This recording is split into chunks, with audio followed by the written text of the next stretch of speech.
We got the Motorola Moto G5 Plus in, as well as the G5. You are watching my unboxing video of both of these phones, but before I jump into that, if you're not already subscribed, subscribe to the channel and check out the last video I uploaded for your chance to win a Huawei P10. Competition details are in the description of that video, but this video, it's all about this phone. G5 Plus getting in there just before Samsung announces their S8 next week, packs a much more affordable price tag, but still some premium features and flagship type things inside this box. Before I jump inside, let's take a look outside, and you can see base, you got the barcode, which seems boring, but it isn't completely, because it tells us I got the 32 gig version and I got the gold version too. Around the back, you've got some key specs: 5.2 inch screen, it's got a Snapdragon 625 processor under the hood and a 3000 milliamp battery, as well as a 12 megapixel camera. It's actually weirdly got less megapixels than the G5.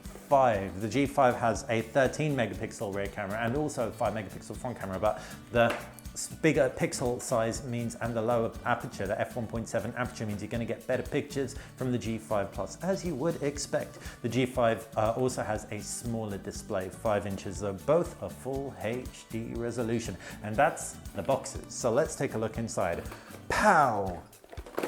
Pow! Got two different color variants right here. You've got the gray G5, which I'm going to put to the side, and focus on the gold bling G5 Plus. You can see that camera surround, reminiscent of Microsoft Lumia's, Nokia Lumia's 1020, nice big and round. Also obviously on the Moto Z series. Check out my Moto Z Play review if you haven't already. Right, annoyingly, well, not annoyingly, but for an unboxing video, kind of annoyingly, because you guys like to see the initial boot screen.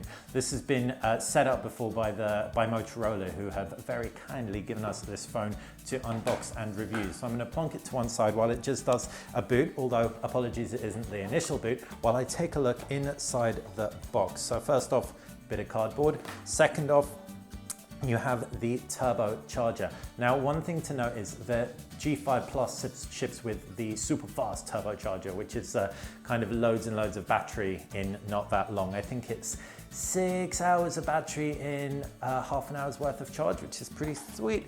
And you've also, or 15 minutes worth of charge, sorry. And you've also got the USB. Now, it is a micro USB, not a USB type C. So there is that element of non-flagshipness about this phone. There isn't really anything else in the box. There's a SIM eject tool, and you've also got a quick start guide as well, as you can see, which is nice, filled with pretty pictures. So now that that is all expunged, I can very quickly do exactly the same with the G5, taking it out. Just to illustrate the differences or lack thereof. Different charger, you have a rapid charger. So it's still a quick charge of sorts, but not a turbo charger. And you've got white wires instead of black wires, but everything else is exactly the same. Right, plonking the boxes down to one side, we can see size-wise they're very comparable. I'm going to do a separate video talking you through the key differences between the two phones, but I'm just going to quickly wrap this video up by telling you everything you need to know about the specs of this specific device, G5 Plus. First off, that camera, like I said, nice big wide open pixels, 13 megapixel rear snapper. There is a camera bump, non-removable cover, back cover, 3000 milliamp battery sits under the hood. It's a metal body device, so it feels much more premium than the G4 before it. You've got that USB and 3.5mm headphone jack, nothing up top except for the SIM eject slot, and it takes micro SD cards as well. Feels good, 5.2 inches, comfortable screen size, full HD, same as the Xperia XZ, for example. You get the same processor as a lot of higher end devices too. This is kind of competing on the specs front with the Samsung Galaxy A5, but it's just coming in at a much lower price point. As for the G5 regular, 5-inch screen versus a 5.2-inch screen, same full HD resolution like I said. You have on this one a removable back cover. You lose the metal feel and fit and finish.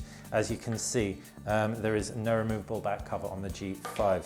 It is also a removable battery, which is really, really cool for anyone who wants to be able to carry spares. Another thing that's really neat about both of these devices is that they support NFC, which is first for the Moto G series, and below the screen on both is a fingerprint scanner that supports gestures, so you can navigate through the user interface with simple gestures. But yeah, I mean, these are two different phones ultimately, so while I will probably do a combined review just as I've done a combined unboxing video, you can expect there to be a lot more differences between them.